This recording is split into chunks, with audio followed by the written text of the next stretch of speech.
Hi everyone, welcome back to the Teacher Surgery. It's your boy Des is Conscious.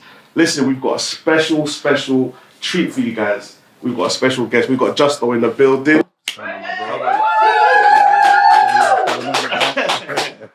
Listen, anyone that's into the music, UK music, Northwest, you know Justo, you know what I'm saying? We're very privileged to have you. Can't wait to get stuck into this one, man. Oh man, me too, man. Yeah, how you feeling, man? I'm feeling good actually, not bad. You came on the weather's nice. Man, it's hot out there, man. I thought I should have wear some shorts still, man. Yeah. Looking healthy, looking good, man. Come on, all the time, man. We're gonna get straight into the chunk of it, Justo, man. First of all, I just want to know about music and stuff like that, right? Because you've been doing music for a little while now. So, what got you into music in the first place, and like, what was your journey into music? I was in school I was going to school with a couple of guys that I was in class with. One of my friend named Albert, but now his name is Drizzy. Yeah. He always in the classroom. We used to beatbox and everything and practice like freestyle. And I wasn't good. Trust me, I wasn't good at all. I was dead. You know what I mean? Like one day he came into school with a CD playing his music, and I couldn't believe like he actually made something on a track, you know what I mean? And from there, with time, other people were just influencing me, you know what I mean? So when I left school, I decided to like pursue it. What year was that? What kind of year was that? We're talking about 2000. Yeah, like 2000. And what genre were you doing at the time? Type of music? Yeah, like when your friend made that song, when you first went in the studio and stuff like that, because obviously then the UK, I like to, like the different years. Yeah. So was you doing like garage, grime, UK? No. I was literally just doing.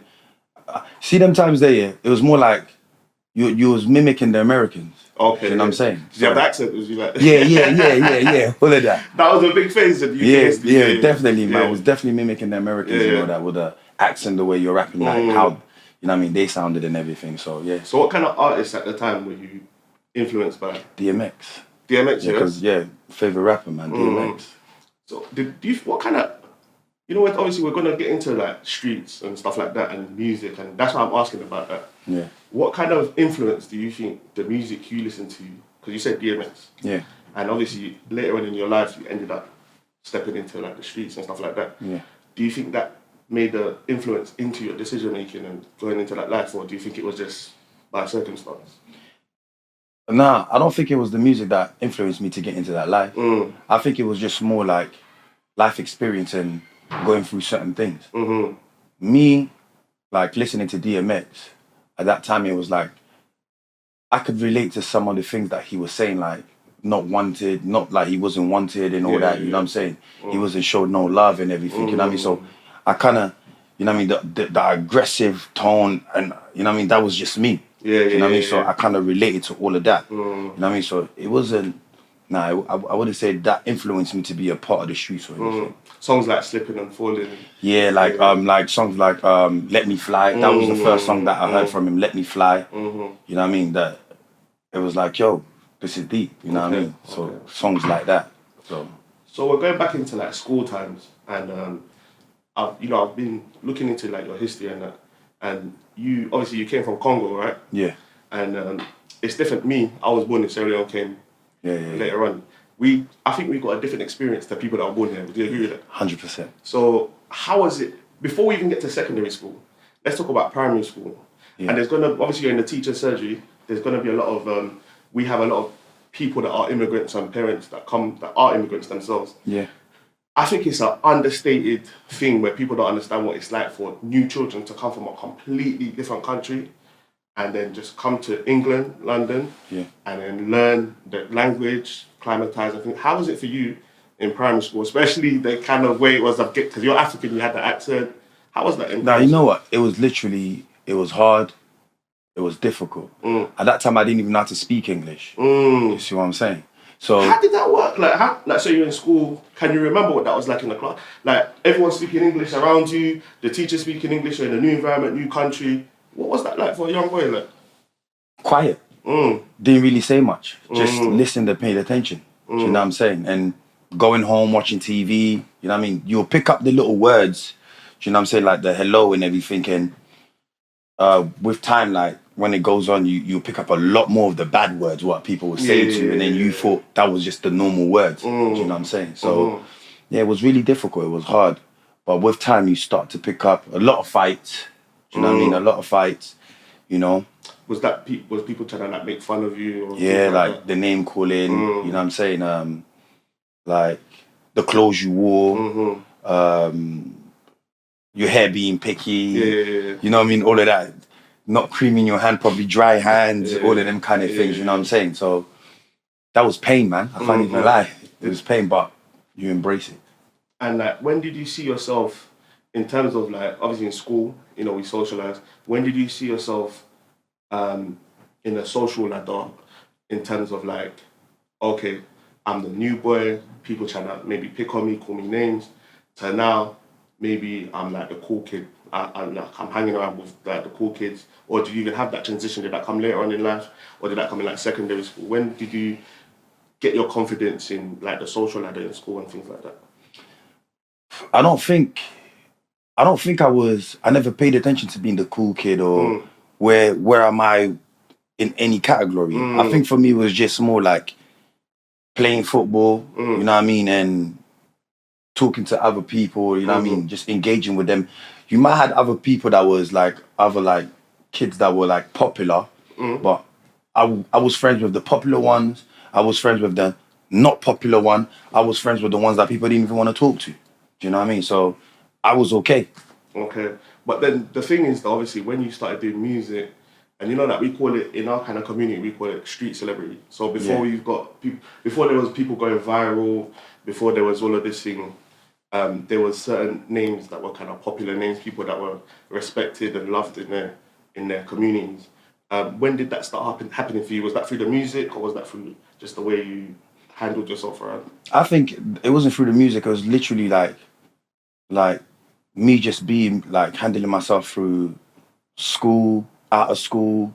I was just known to be wild. You know what I mean? Aggressive, not scared, ready to fight, anything. I was just known to be that guy that just wants to fight any problem, any situation, because I'm not really good at arguing anything, you know what I'm saying? I'm more like, let's just get physical. While we arguing, let's just get physical, you know what I'm saying? Because it's getting to that. So that was my thing. So I think that's where people actually knew of me, just to know that, yo, he's very, like, he's a madman.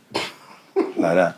And it's funny, obviously, so you've come from a place, Congo, you come, boom, and then they've established you was quiet, you couldn't communicate, but you communicated with your fists, and you communicated with defending yourself and things like that. Don't get it twisted. When I was fighting, I was losing a lot of fights. Okay. You know what I'm saying? I wasn't winning them all. It was just me just standing up for myself, you know what I mean? So, and it was difficult back then as well, because if you lost a fight, and then you go home, like your mum would be like, yo, you're telling your mommy I had this fight and this boy just tucked me in, and she's tucking you in as well. I was listening to your podcast. There's a podcast I was listening to, and I heard you say there was a time when your mum actually saw you lose a fight. Yeah, bro. And then you went home and your mum packed you in again. Yeah, like mash me up and say later, like, don't be going out there losing no fight. Oh, one time I remember I lost a fight.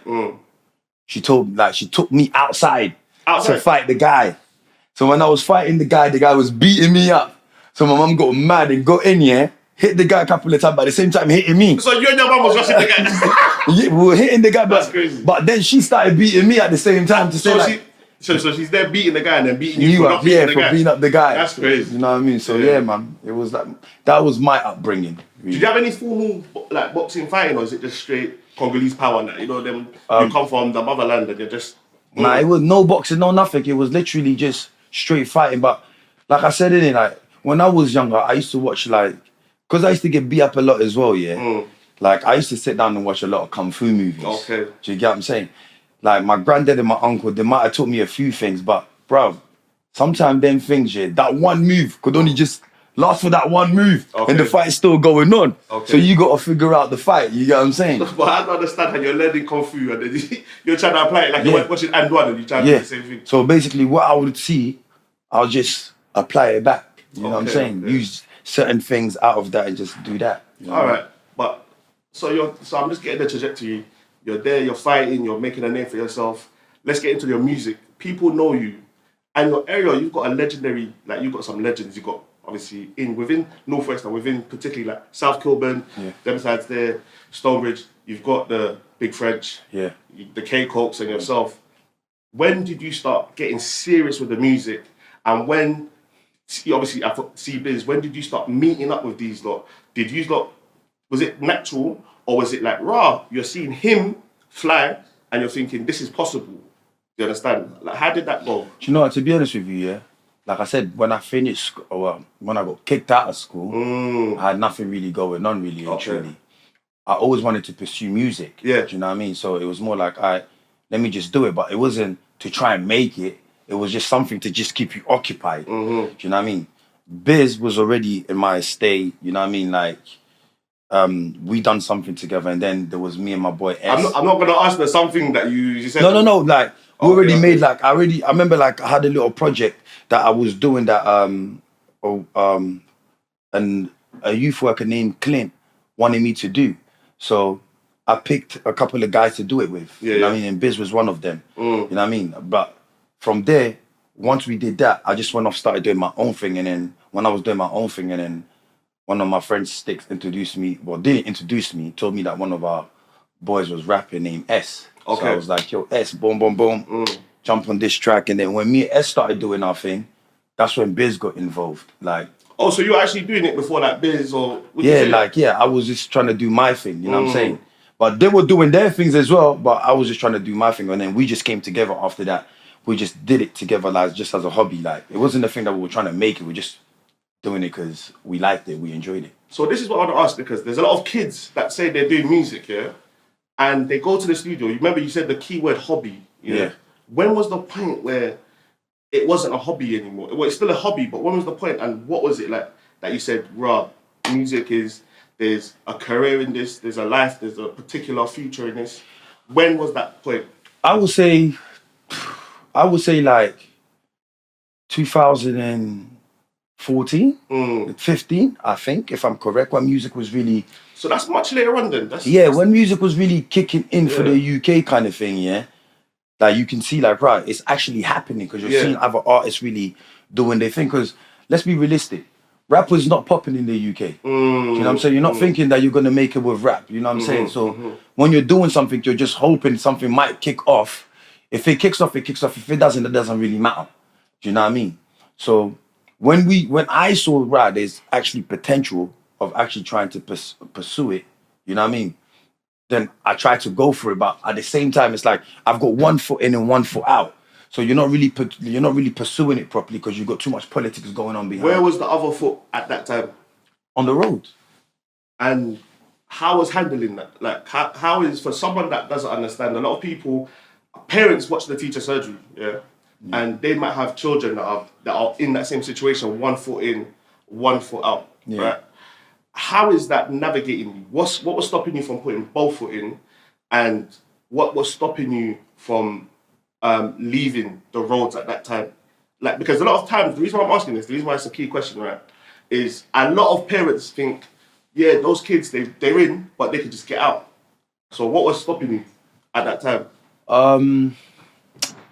To be honest with you, there was just a lot of situation that happened. Your mind is not there. Do you know what I'm saying? On top of that, I lost my brother. Do you know what I'm saying? So I lost my brother. So I'm not focused. You know what I mean? You got to take care of your family as well at the same time. So when you're doing whatever you're doing, you're not really focusing on the music thing, because what revenue the music is bringing me, it's not bringing it's not the same as the bread from the... I'm not seeing nothing out of that. I'm seeing something out of this. But I'm not... If I'm doing this, I'm just going to do it like...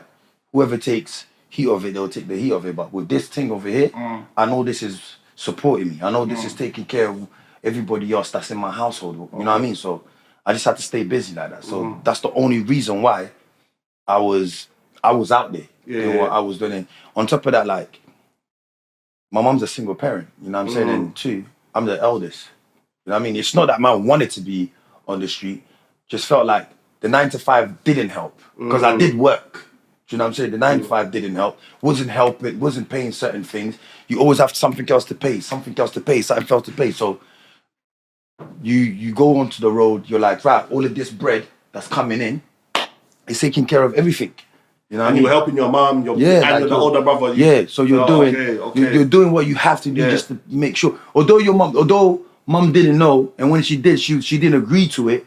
But what can you say? So basically, it wasn't one of them things that I was influenced. Like, it was a decision that I had to make. You know what I mean? Like, with my bro, like, you know what I mean? Like, he was already out there, but that was a decision that we had to make, to do what we had to do to take care of our You said family. that your mum didn't know. Yeah. So, so you're in secondary school, and was you? No. You see, we're jumping too fast. Okay. So Yeah, we're moving way too fast. Yeah.